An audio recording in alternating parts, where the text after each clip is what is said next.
जय गुरुजी। संगत जी, शुक्राना गुरुजी। संगत जी, जय गुरुजी। एक माता का सबसे बड़ा डर यह है कि उसका बेटा बीमार हो जाए। जब कोई जवान आदमी अचानक बीमार हो जाता है तो घर में एक अलग ही निराशा आ जाती है। सब कुछ रुक जाता है। सिर्फ दवाएं, सिर्फ डॉक्टर की बातें, सिर्फ चिंता। मैं राज हूं। मैं मुंबई में रहता हूं। मेरे पास एक बेटा है, संजय। वह 30 साल का है। मेरी पत्नी का नाम है लक्ष्मी। संजय एक छोटी कंपनी में काम करता है, ऑटोमोबाइल इंडस्ट्री में। अच्छा खासा कमाता है, खुद के पैरों पर खड़ा है।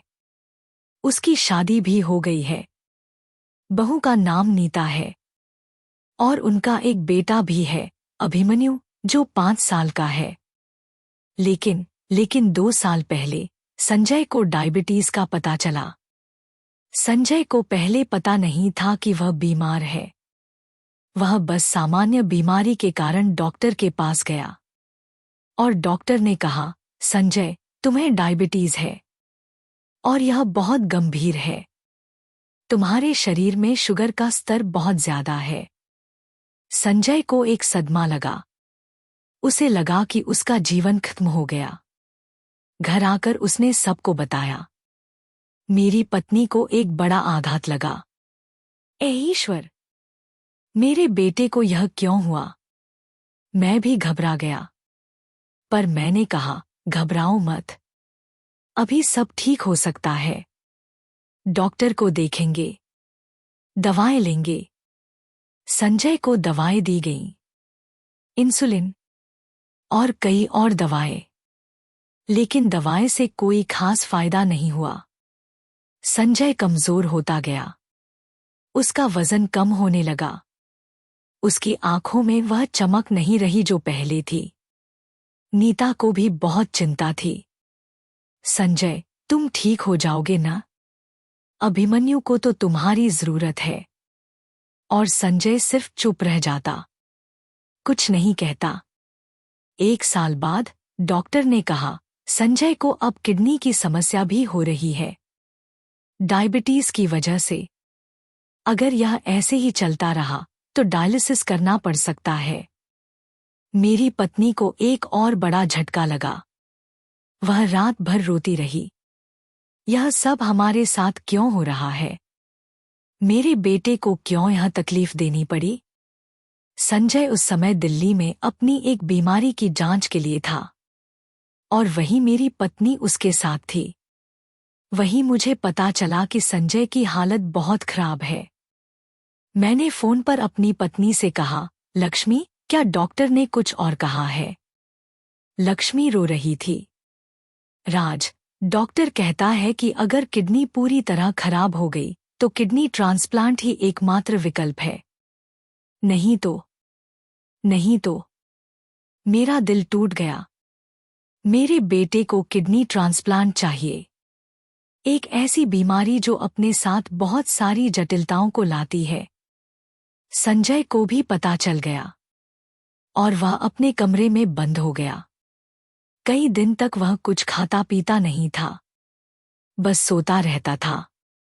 नीता ने मुझे फोन किया, पिताजी, संजय अब ठीक नहीं लग रहा। उसे ऐसा लगता है कि वह अब जीवन नहीं जी सकता। मेरी पत्नी की एक सहेली दिल्ली में रहती है और वह बहुत भक्त है। जब वह दिल्ली में थी तो उस सहेली ने लक्ष्मी से कहा, लक्ष्मी, क्यों न तुम छत्तरपुर मंदिर में गुरुजी के पास चली जाओ? गुरुजी के दरबार में कई असंभव चीजें संभव हो गई हैं। संजय को भी ले जा। मेरी पत्नी को शुरू में विश्वास नहीं हुआ, लेकिन निराशा में जब कुछ भी नहीं सूझता तो आदमी कोई भी रास्ता अपना लेता है। अगले रविवार को मेरी पत्नी संजय को लेकर छत्तरपुर मंदिर चली गई। संजय को शुरुआत में कुछ अजीब लगा। एक मंदिर, एक बीमार आदमी और एक माँ जो बस प्रार्थना करना चाहती है। लेकिन जैसे ही वे मंदिर में घुसे, संजय को एक अलग ही अनुभूति हुई। गुरुजी का स्वरूप बहुत शांत था। और जैसे ही संजय ने गुरुजी को देखा तो उसके आंसू निकल आए। मेरी पत्नी भी गुरुजी के पैरों में गिर गई। गुरुजी, मेरे बेटे को बचा लो। इसे ठीक कर दो। मैं सब कुछ करूंगी। बस इसे बीमारी से मुक्त कर दो। संजय भी गुरुजी के सामने माथा टेक रहा था और वह सिर्फ कह रहा था, गुरुजी, मुझे मेरा जीवन वापस दे दो। मैं अपने बेटे के साथ जीना चाहता हूं। मैं एक अच्छा पिता बनना चाहता हूं। फिर उन्होंने लंगर प्रसाद लिया और जल प्रसाद। जब संजय ने प्रसाद खाया तो मेरी पत्नी को लगा कि गुरुजी का आशीर्वाद सीधे उसके बेटे के शरीर में उतर गया। उसके बाद संजय हर रविवार छत्तरपुर मंदिर जाने लगा।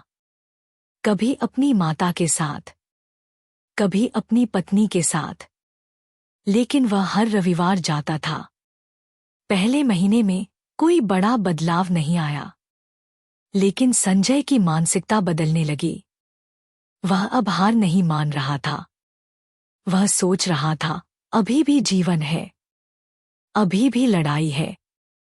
दूसरे महीने में डॉक्टर ने कहा, संजय, तुम्हारे शुगर का स्तर कम हो रहा है। यह अच्छा संकेत है।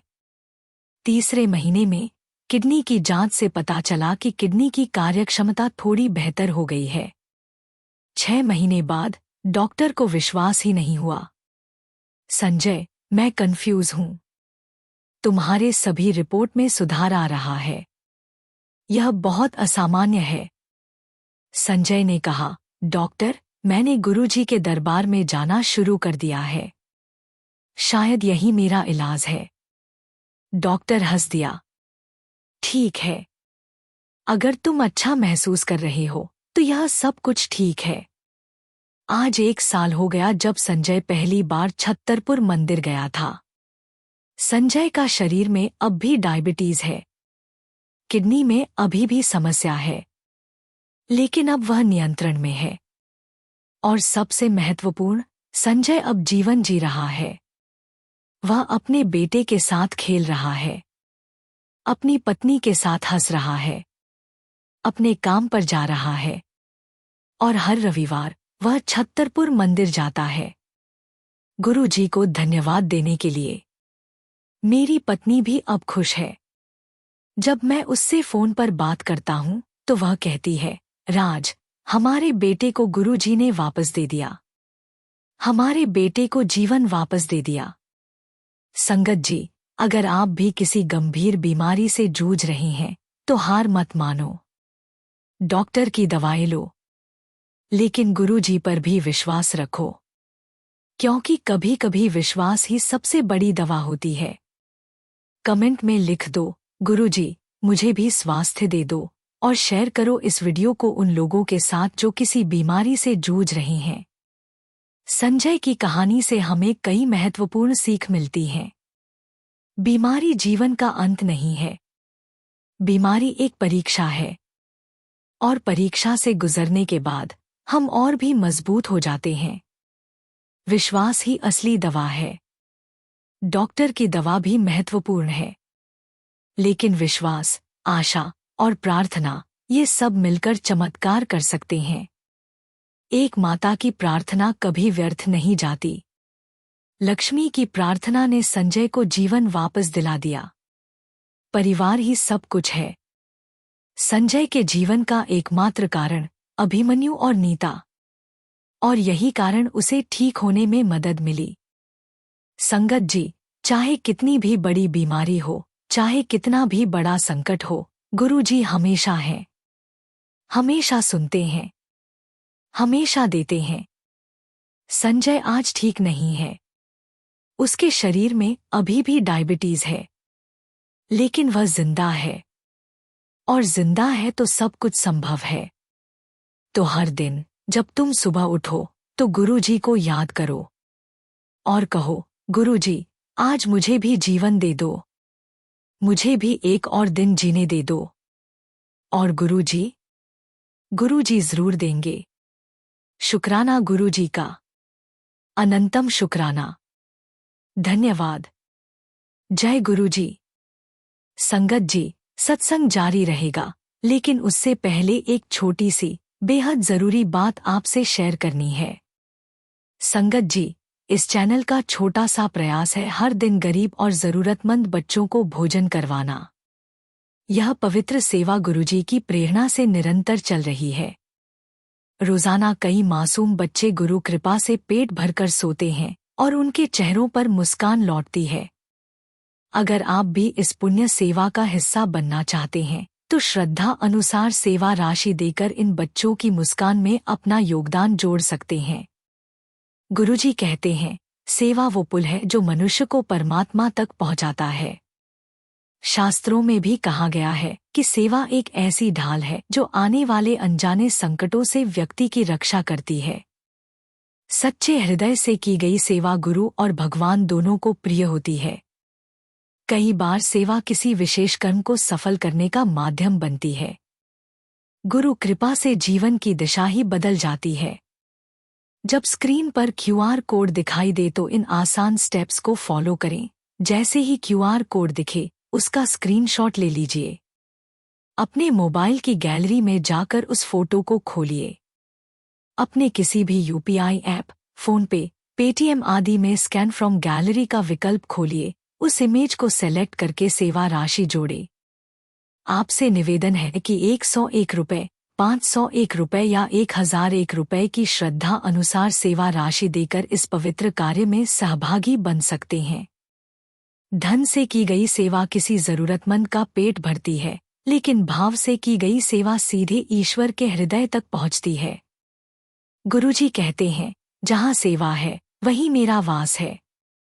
हर थाली में प्रेम हो, हर सेवा में आशीर्वाद हो और हर हृदय में शुक्राना गुरुजी की भावना हो। जय गुरुजी संगत जी। जय गुरुजी संगत जी। शुक्राना गुरुजी। संगत जी, नमस्कार।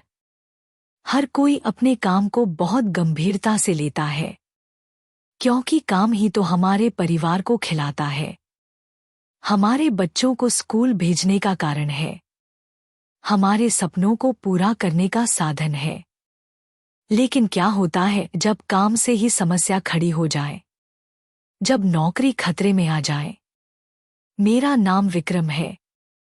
मैं बेंगलुरु में एक आईटी कंपनी में काम करता हूं। Software engineer. 8 साल से काम कर रहा हूं एक ही कंपनी में।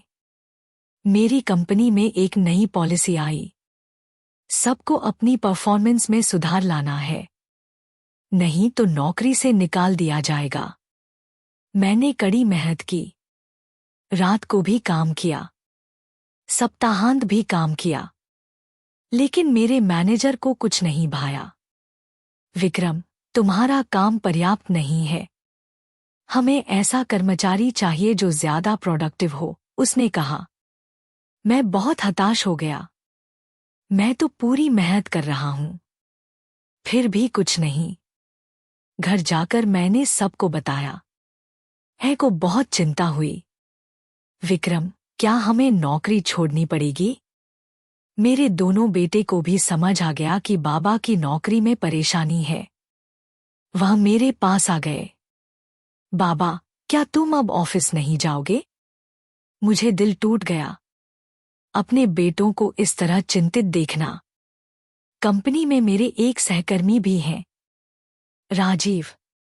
वह हमेशा मेरे विरुद्ध जाता है, मीटिंग में मेरे विचारों का विरोध करता है, मेरे काम में खामियां निकालता है, मेरे मैनेजर के कान भरता है।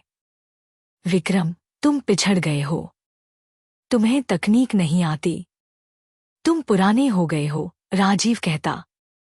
और मेरा मैनेजर सब कुछ सुनकर विश्वास कर लेता। 3 महीने बाद मेरे मैनेजर ने मुझे कॉल किया। विक्रम, अगर अगले महीने में तुम अपनी परफॉर्मेंस में सुधार नहीं लाए तो तुम्हें निकालना पड़ेगा। यह मेरी अंतिम चेतावनी थी। घर जाकर मैंने सबको बताया। है रो पड़ी। तो हम क्या करेंगे? घर का खर्च, बच्चों की स्कूल फीस। मैं बहुत भीतर से टूट गया। दिल्ली से मेरी एक दूर की रिश्तेदार ने फोन किया।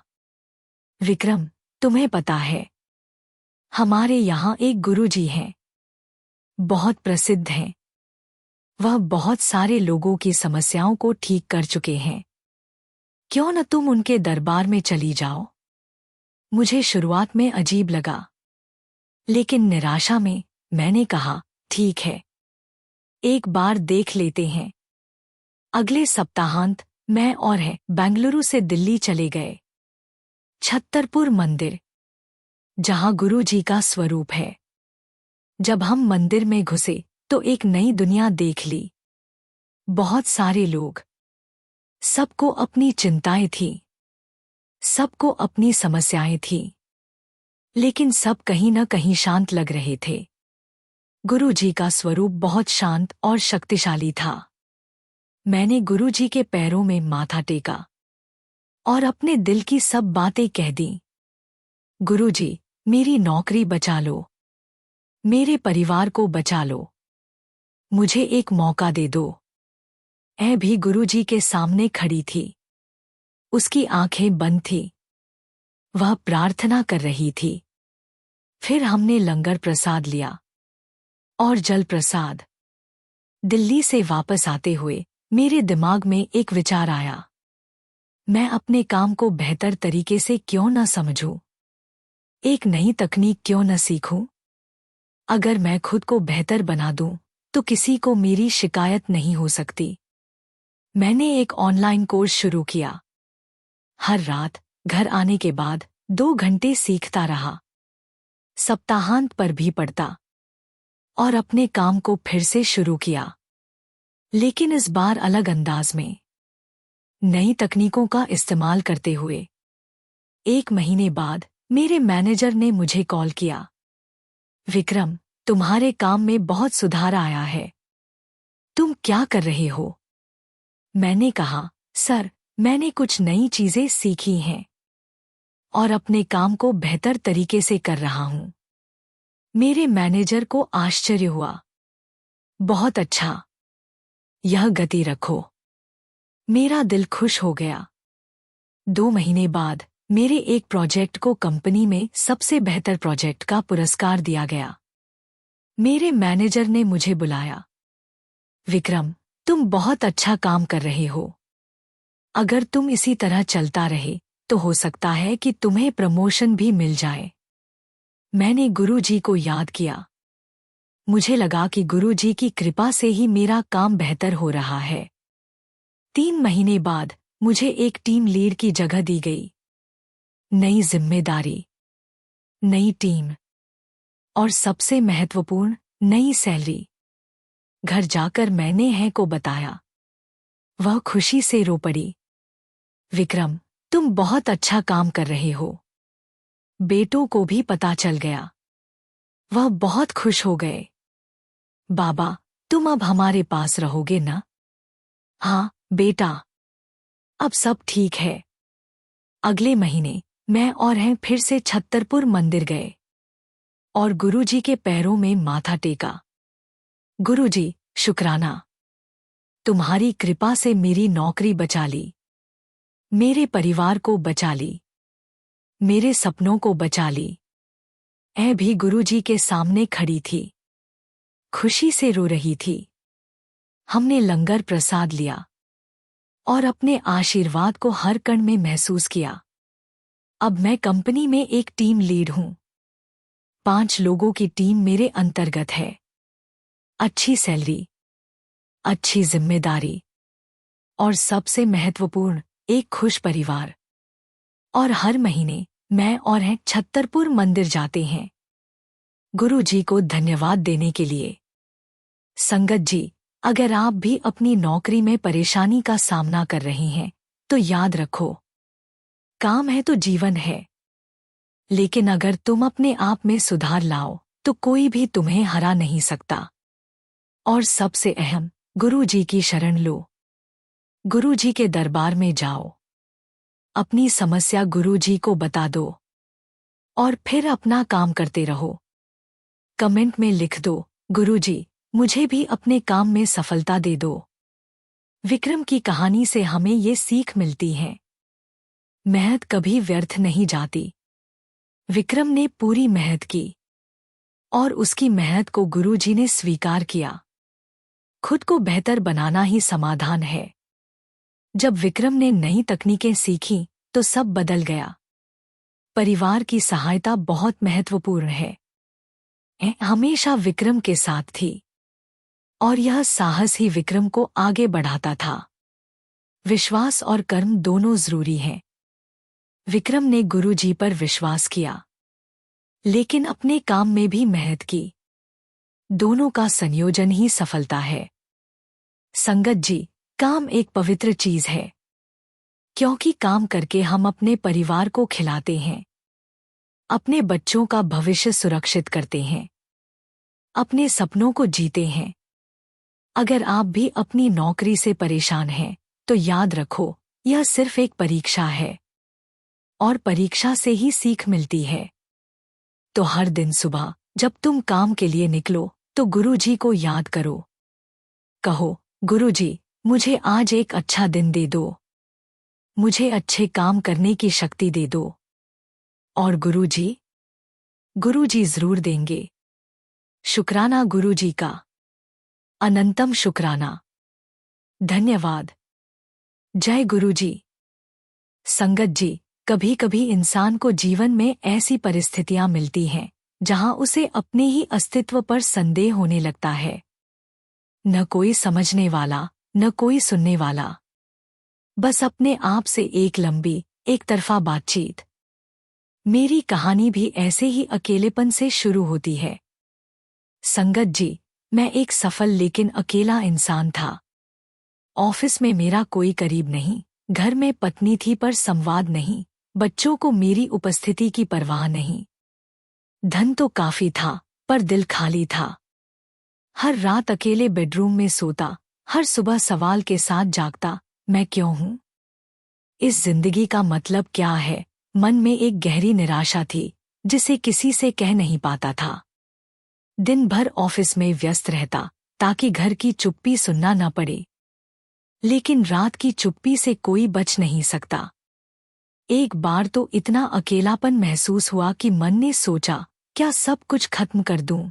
लेकिन उसी पल एक अजीब सी शांति आई, जैसे कोई मेरे कंधे पर हाथ रख रहा हो। संगत जी, उसी रात मैंने पत्नी से कहा, मुझे किसी गुरु के पास जाना है। पत्नी हैरान हुई। हमारा कभी धार्मिक परिवार नहीं रहा, पर पत्नी ने एक दिन मुझे एक मंदिर ले गई। वहां गुरुजी की प्रतिमा के आगे बैठते ही मेरे भीतर का सारा बांध टूट गया।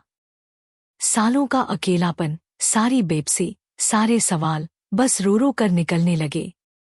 मैंने गुरुजी के स्वरूप को देखा और कहा, गुरुजी, मैं नहीं जानता कि आप हैं या नहीं, पर मैं थक गया हूं। मेरे जीवन को कोई मतलब दे दो। मेरे परिवार को मुझसे जोड़ दो। मेरे दिल में कोई प्रकाश ले आओ। संगत जी, उस रात कुछ बदला नहीं। न पत्नी ने सहसा मुझसे प्रेम किया, न बच्चों ने अचानक गले लगाया। लेकिन अगली सुबह जब मैं ऑफिस गया तो मन में एक नई ताजगी थी, एक नई आशा थी। मैंने उस दिन से नियम बनाया, रोज सुबह 5 मिनट बस गुरुजी के स्वरूप के आगे बैठना और मन की बातें कह देना। धीरे धीरे संगत जी, एक अद्भुत बदलाव आया। मैंने घर आकर पत्नी को सुनना शुरू किया, न कि अपनी बातें कहकर, बल्कि उसकी सुनकर।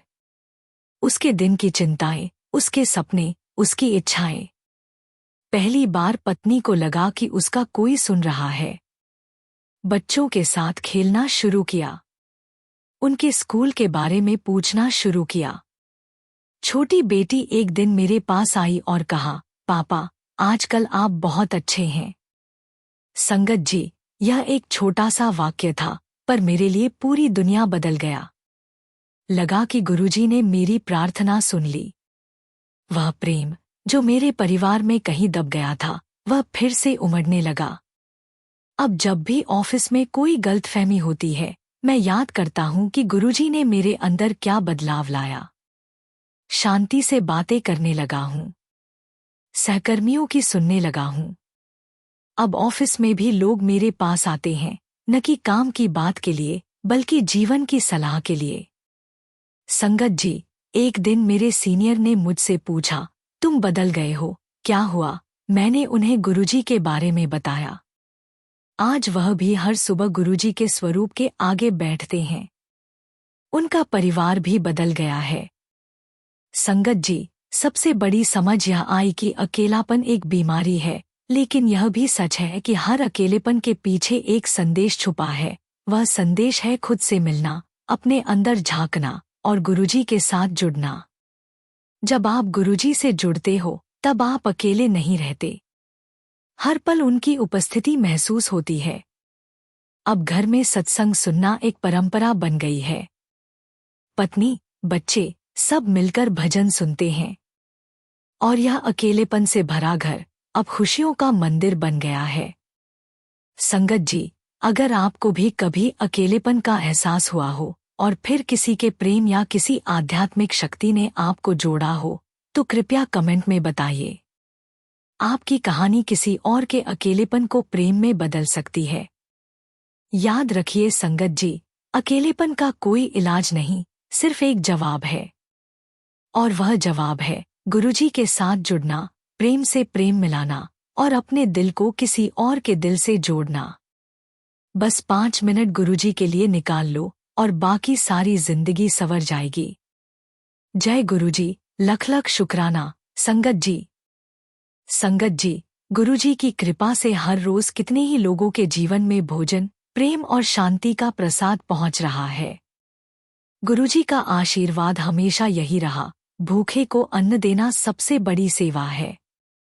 आज हम सब गुरु परिवार मिलकर उसी आशीर्वाद को आगे बढ़ा रहे हैं, लंगर सेवा के माध्यम से। हर दिन कई जरूरतमंद, मजदूर भाई बहन और छोटे छोटे बच्चे भूखे सो जाते हैं। लेकिन संगत जी, जब आप जैसे भक्त प्रेम से सेवा करते हैं, तो गुरुजी के कृपाहाथ से हर पेट भरता है और हर आत्मा तृप्त होती है। इस पावन अवसर पर आइए, हम सब गुरु परिवार एक साथ आए और लंगर सेवा में भाग लें। हर थाली जो परोसी जाएगी, उसमें गुरुजी का प्रेम होगा, उनकी कृपा होगी। सेवा करने का सरल तरीका, कृपया स्क्रीन पर दिख रहे QR कोड का स्क्रीनशॉट ले लीजिए।